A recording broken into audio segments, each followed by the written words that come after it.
can't park here. This is handicap parking. I have a handicap placard hanging right there. You need to see proof you're actually disabled. Proof? I'm in a wheelchair. A lot of people fake disabilities to use these spots. Are you seriously asking me to prove I'm disabled while I'm sitting in a wheelchair? The building security camera was recording everything, every word, every movement, every moment of the interaction. And Officer Eric Nolan had absolutely no idea that the man sitting in the electric wheelchair, calmly loading architectural models into his van, had designed 3 major public buildings in Seattle, had testified before Congress on disability rights, and had a legal team on speed dial that specialized in Americans with Disabilities Act violations. The man wasn't panicking. He wasn't pleading. He wasn't trying to de-escalate. He was Andre Jefferson, a 41-year-old architect who'd spent 8 years navigating a world that constantly questioned his right to exist in accessible spaces. And now he was about to become the plaintiff in a federal lawsuit that would expose a 6-year pattern of disability discrimination, cost the city $750,000, end Eric's career in law enforcement, and send him to federal prison for civil rights violations. Before we dive into this absolutely insane story, I need you to do something. Drop a comment right now and tell me where you're watching from, your country, your state, wherever you are. And if you've ever had someone question your disability, your parking, or your right to be somewhere you absolutely belonged, hit that subscribe button.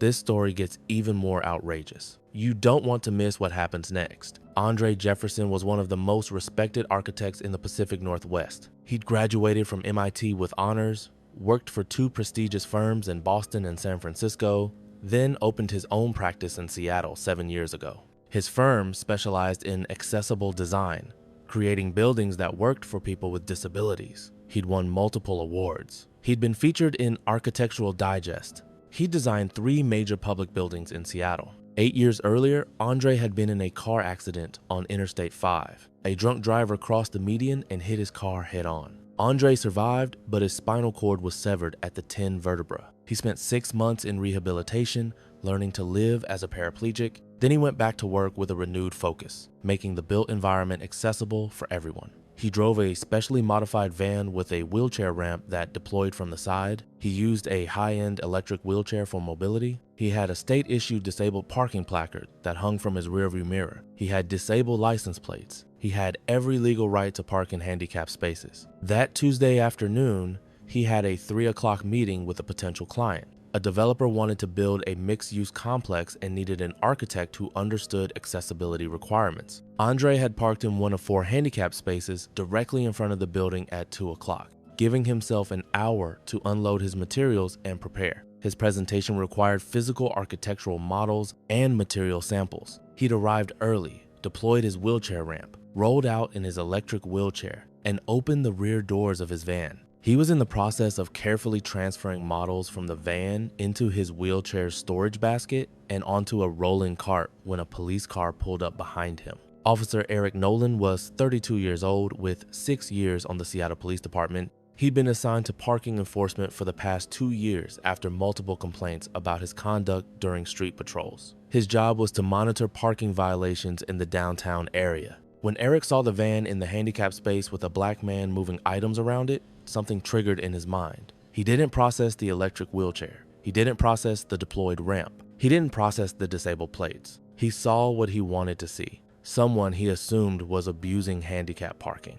He got out of his patrol car and walked up. Andre was focused on carefully positioning a scale model in his wheelchair storage basket. He heard footsteps but didn't look up until Eric spoke. "You can't park here. This is handicap parking." Andre looked up from his wheelchair, confused. He was literally sitting in a $12,000 electric wheelchair. His legs were motionless in the footrests. The wheelchair controls were visible on his armrest. He gestured toward his van's rearview mirror. "I have a handicap placard. It's hanging right there." Eric barely glanced at the blue placard clearly visible through the windshield. "I need to see proof you're actually disabled." Andre stared at him in absolute disbelief. He looked down at his wheelchair, looked at his motionless legs, looked back at the officer. "Proof? I'm in a wheelchair. A lot of people fake disabilities to use these spots. Are you seriously asking me to prove I'm disabled while I'm sitting in a wheelchair? Step away from the vehicle. Now." Quick question for you watching. Can you believe what you just heard? Type your reaction in the comments. Andre felt a cold rage building. This officer was looking directly at him in an electric wheelchair. with visible paralysis and demanding proof he was disabled. "Officer, I'm sitting in a wheelchair, an electric wheelchair. I'm clearly paralyzed from the waist down. My legs don't work. I have a state-issued placard. I have disabled license plates. What part of this looks fake to you?" Eric's face hardened. "Sir, I need you to step away from the vehicle so I can inspect your documentation." Andre's voice remained calm but ice cold. "I can't step anywhere. I'm paralyzed. That's what the wheelchair means. Don't be difficult. Move away from the vehicle. I am moving, on wheels, because I can't walk." A building security guard had been watching from inside the lobby. His name was Kevin Park, and he'd worked there for 12 years. He recognized Andre from previous meetings. When he saw the confrontation, he came outside, his phone already recording. "Officer, that's Mr. Jefferson. He's an architect. He has a meeting here. He's clearly in a wheelchair." Eric spun toward Kevin. "Sir, this is a police matter. Step back. I'm just saying he's obviously disabled. He's in a wheelchair. What's the issue?" "The issue is verifying legitimate handicap parking use." Andre pulled out his phone and started recording. "Officer, for the record, I'm Andre Jefferson. I'm a paraplegic. I'm sitting in an electric wheelchair. I'm legally parked in a handicapped space with a valid state-issued placard visible in my window and disabled license plates on my vehicle. You're looking at me in a wheelchair and demanding proof I'm disabled. I'm recording this interaction for my protection." Eric stepped closer. "Turn that camera off. I have a First Amendment right to record a public official in public. I'm ordering you to stop recording, and I'm declining that unlawful order." A woman walking past had stopped when she heard raised voices. She saw Andre in his wheelchair, surrounded by architectural models, clearly loading equipment for work. She saw the officer confronting him. "Officer, that man is in a wheelchair. What are you doing?" Eric's face was reddening. "Ma'am, move along. This doesn't concern you. It concerns me when I see harassment. Look at him. He's in a wheelchair. He has a placard. What more do you need?" Another pedestrian stopped, then another. A small crowd was forming on the sidewalk, all of them seeing the same thing: a black man in an electric wheelchair being confronted by a police officer while trying to load equipment for work. The absurdity was obvious to everyone except Eric. Andre kept his phone up, recording. "Officer Nolan," he said, reading the name tag, "you've demanded I prove my disability despite visible evidence. You've ordered me to step away despite seeing I'm in a wheelchair. You've attempted to prevent me from recording. This is disability, discrimination, and a violation of my civil rights." Eric reached toward Andre's phone. "I said, turn it off." Andre pulled the phone back. "Don't touch me or my property." Kevin was also recording. "Officer, I've worked here 12 years. Mr. Jefferson comes here regularly. Always in his wheelchair, always professional. This is harassment." A man in a business suit pushed through the growing crowd. Paul Reynolds, the developer Andre was supposed to meet. He'd come down early to check if Andre had arrived. "Andre, what's going on out here?" Andre looked relieved. "Paul, this officer is asking me to prove I'm disabled." Paul looked at Eric, at Andre sitting in his electric wheelchair, at the deployed ramp, at the placard in the van window, at the disabled plates. His confusion turned to anger. "Officer, this is my architect. We have a meeting in 45 minutes. He's clearly disabled. He's sitting in a wheelchair. What possible justification do you have for this?" Eric was surrounded now. A crowd of about 15 people. Kevin recording. Paul demanding answers. Multiple witnesses with phones out. And Andre sitting calmly in his electric wheelchair, camera running, letting everyone see exactly what was happening. "Everyone needs to step back or I'll cite all of you for obstruction." Kevin spoke up. "You're going to cite us for watching you harass a disabled man?" Someone in the crowd laughed. Others joined in. Not cruel laughter, nervous laughter at the sheer absurdity of watching a police officer demand that a man in a wheelchair prove he's disabled. Do you think the officer realized how badly he'd messed up? Type yes or no in the comments. Kevin had already called Seattle Police Dispatch to request a supervisor. Sergeant Grace Liu arrived 9 minutes later. She pulled up and immediately assessed the scene. Crowd of civilians, many recording. Officer looking flustered and defensive, and a man sitting in an electric wheelchair with a deployed van, ramp, and architectural materials around him. She walked up to Eric. "What's the situation?" "Verifying handicap parking eligibility." Sergeant Liu looked at Andre, at the wheelchair, at his motionless legs, at the placard visible in the van window, at the disabled plates, at the ramp deployed from the side of the van. "Officer Nolan, he's sitting in a wheelchair. I need to verify he's in a wheelchair, an electric wheelchair." with a valid placard and disabled plates. What exactly needs verification? Silence. Sergeant Liu walked over to Andre. Sir, I apologize for this interaction. You're clearly legally parked. You're free to continue your business. Andre nodded. I appreciate that, Sergeant, but I'm filing a formal complaint. This officer looked at me sitting in a wheelchair and demanded medical proof I'm disabled. He ordered me to step away despite obviously seeing I can't walk. He attempted to stop me from recording. This is disability discrimination and a civil rights violation. You have every right to file a complaint. I'll get you the information. Paul stepped forward. Sergeant, I witnessed this entire interaction. I'll provide a statement. This was outrageous. Kevin added, I've got it all on video. He told a man in a wheelchair to step away from his vehicle. It's all recorded. Multiple witnesses volunteered statements. The woman who'd first stopped, several people who'd recorded the encounter, all of them describing the same thing. A police officer demanding a man in a wheelchair prove he's disabled. Sergeant Liu collected contact information. She asked Eric to return to his patrol car. The tension in Eric's jaw showed he knew this was serious. Andre finished loading his equipment into his wheelchair's basket and onto the rolling cart.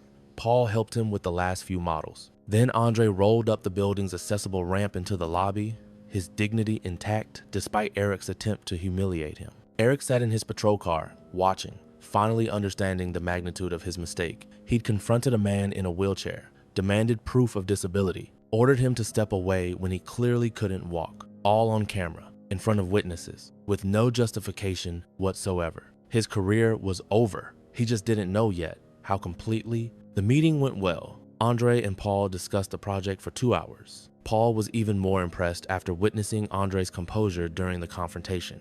At the end, he said, after what I saw today, I'm convinced you're the right architect. You understand accessibility isn't just about ramps and regulations. It's about dignity and respect. That evening, Andre contacted the Northwest Disability Rights Center. They specialized in ADA violations and disability discrimination. When they heard his story and saw the videos, they immediately took his case. Kevin's video was devastating. It showed Eric approaching Andre, who was clearly sitting in an electric wheelchair, loading equipment. It showed the entire exchange. Eric demanding proof, Andre pointing out he's in a wheelchair. Eric insisting, Andre remaining calm. The crowd gathering. The witnesses protesting, all of it crystal clear. The Seattle Police Department's internal affairs investigation opened the next day. The investigator was Captain Thomas Rodriguez, a 28-year veteran who'd seen a lot of bad policing in his career. This ranked near the top. He watched all the footage, Andre's cell phone video,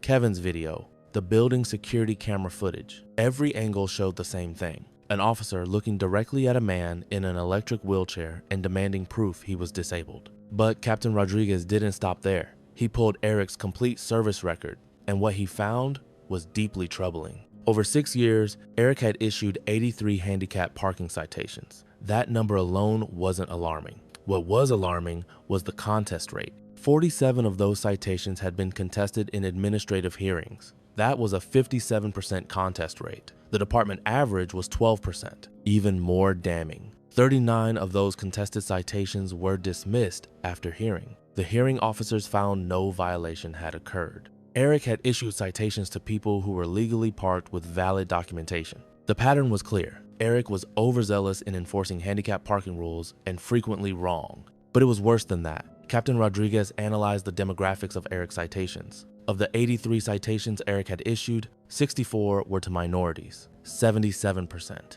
In a city where minorities made up 43% of the population. When he controlled for contest rates, the disparity was even starker.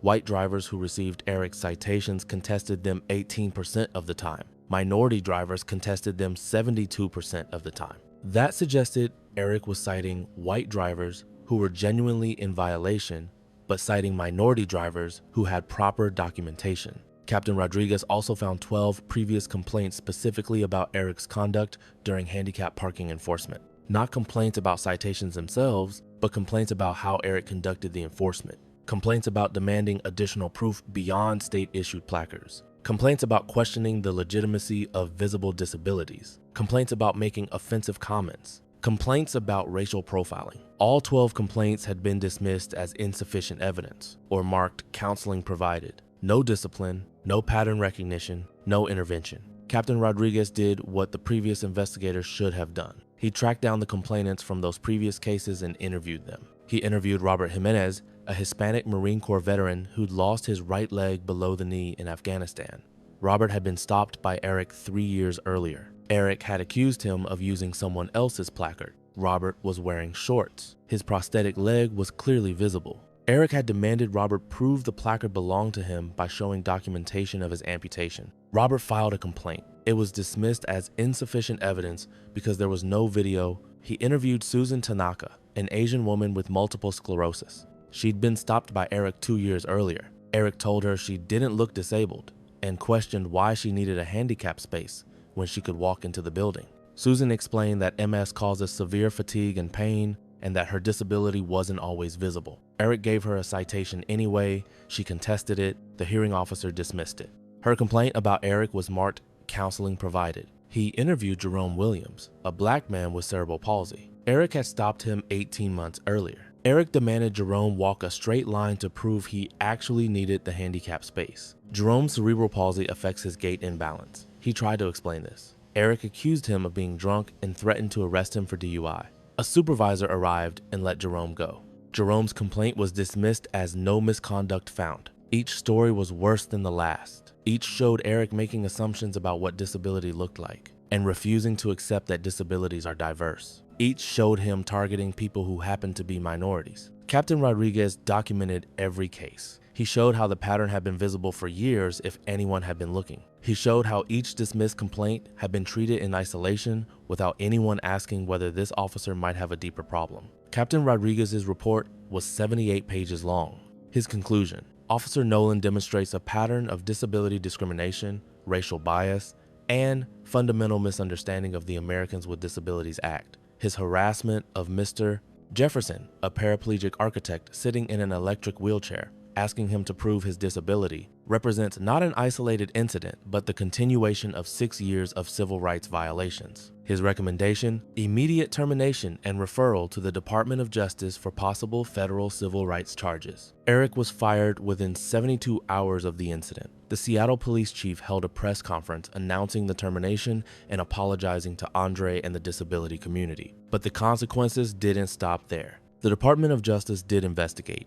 They found that Eric's pattern of conduct violated the ADA and constituted a pattern of civil rights violations. They referred the case to the U.S. Attorney's Office. Eric was charged with deprivation of rights under color of law, a federal crime. He pled guilty as part of a plea agreement. He was sentenced to 6 months in federal prison, 2 years of supervised release, and permanent prohibition from working in law enforcement. Andre filed a federal lawsuit, not just against Eric, but against the city of Seattle for failing to address Eric's pattern of discrimination despite 12 previous complaints. The lawsuit alleged violations of the Americans with Disabilities Act, violations of the Rehabilitation Act, deprivation of civil rights, and intentional infliction of emotional distress. The city's attorneys looked at the evidence. Multiple videos from different angles showing Eric confronting a man in a wheelchair and demanding proof of disability. 15 witness statements.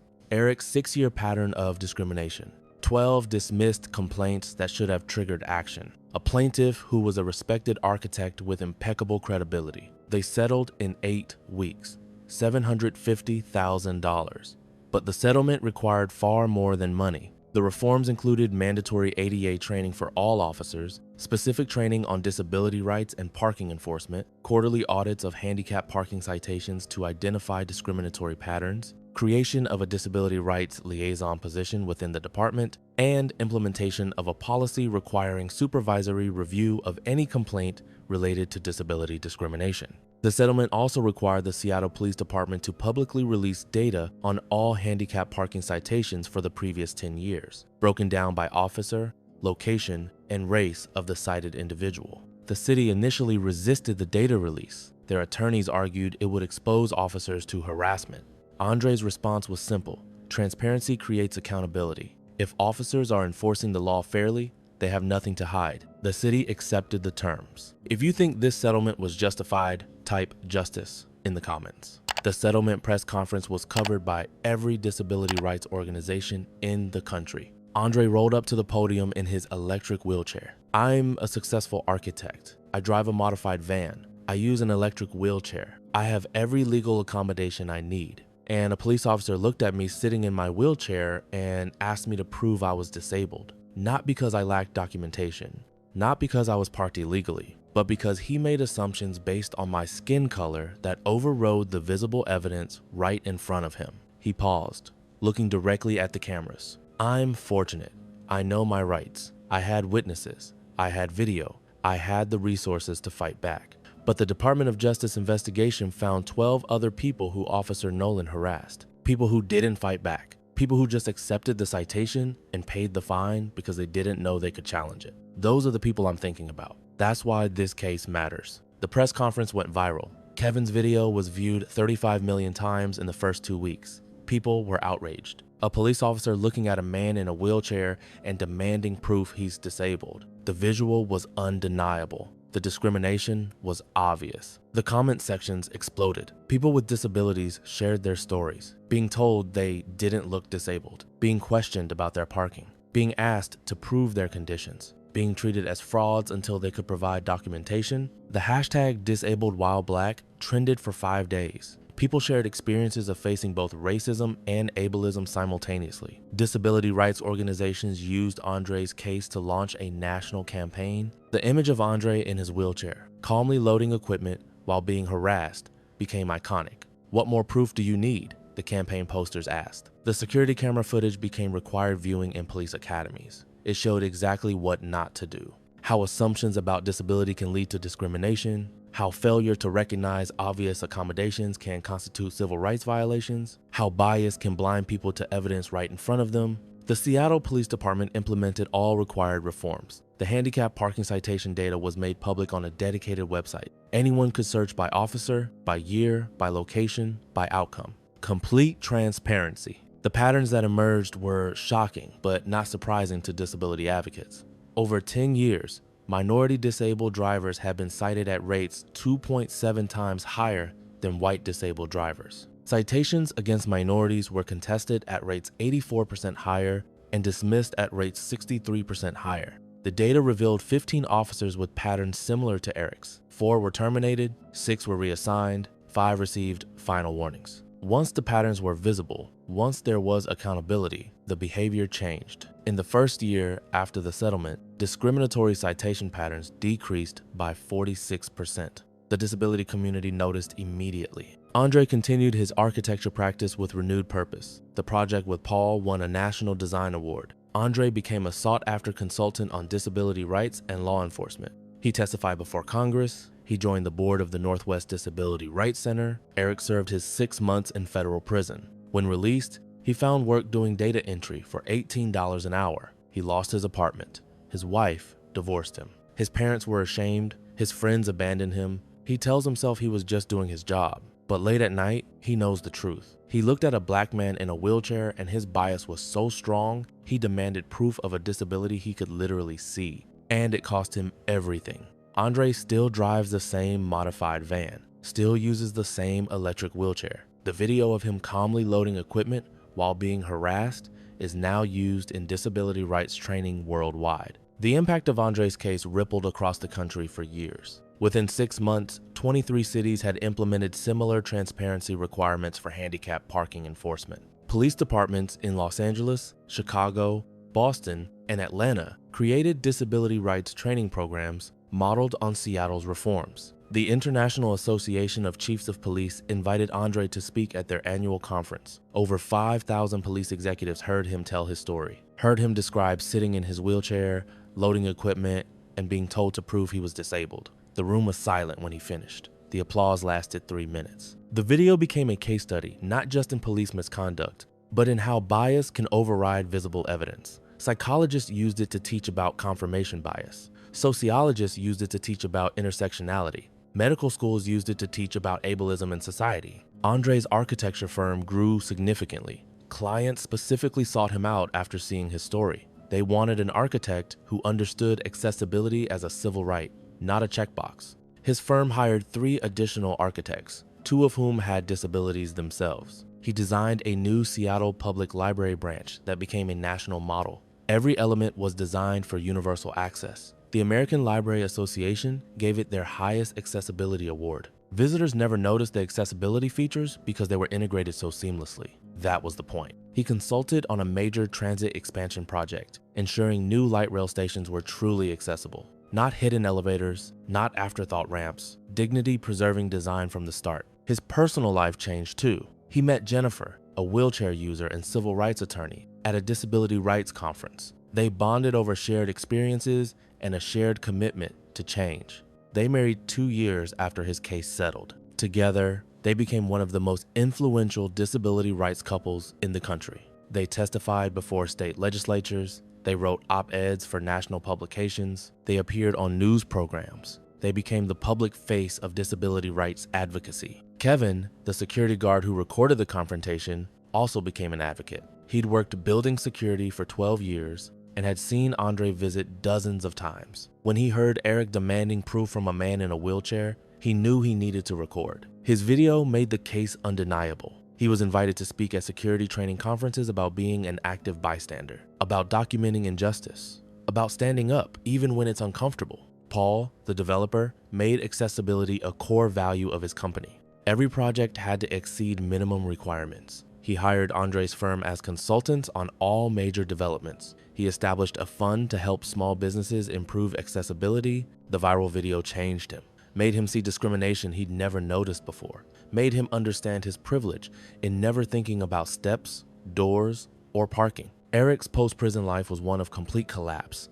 The data entry job lasted 6 months before layoffs. He applied to 57 jobs over the next year. 3 interviews, all 3 ended when they Googled his name. Officer who asked man in wheelchair for proof of disability was the first search result. The video was second, his mugshot third. He tried legally changing his name. Someone on Reddit connected the names. The video followed him everywhere. His brother asked him to move out after 14 months. Eric found a room in a boarding house, sharing a bathroom with 6 strangers. His life reduced to a single room and occasional minimum wage work. His wife divorced him in prison. His parents stopped inviting him to family events. His sister blocked his number. His nieces and nephews were told not to mention him. Late at night, he'd watch the video on his phone, trying to understand his own thinking. He saw himself approaching Andre, who was clearly in a wheelchair, saw himself demanding proof, saw Andre's calm response, saw himself insisting, saw the crowd gathering, saw witnesses pointing out the obvious. The moment that haunted him most, when he told Andre to step away from the vehicle.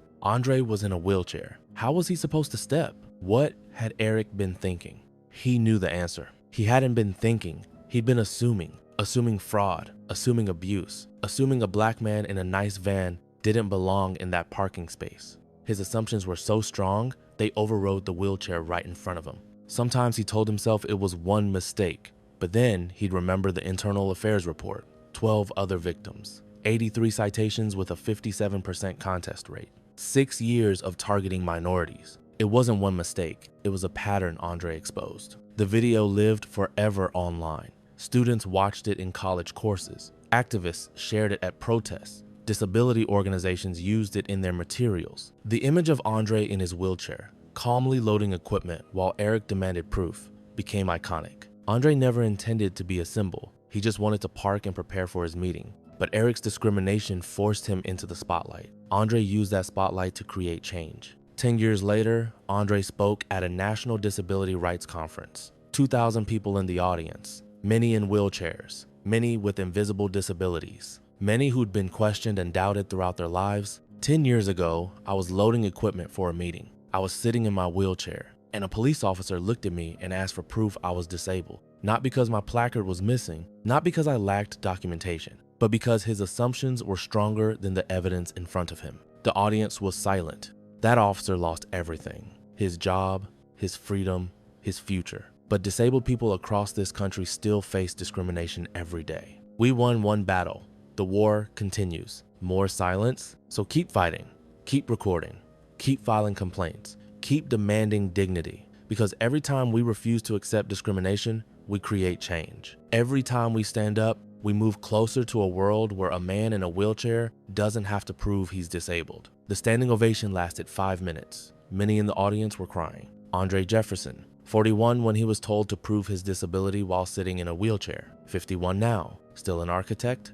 still an advocate, still refusing to accept discrimination as normal. His story, captured in 14 minutes of video, changed laws, ended a career, created accountability systems, and inspired millions to demand their dignity, all because one officer looked at visible evidence and chose to ignore it, and one architect refused to let that ignorance go unchallenged. One Tuesday afternoon, 14 minutes, a police officer who looked at a man in a wheelchair and demanded proof he was disabled, and an architect who showed the world what discrimination looks like even when the evidence is impossible to deny.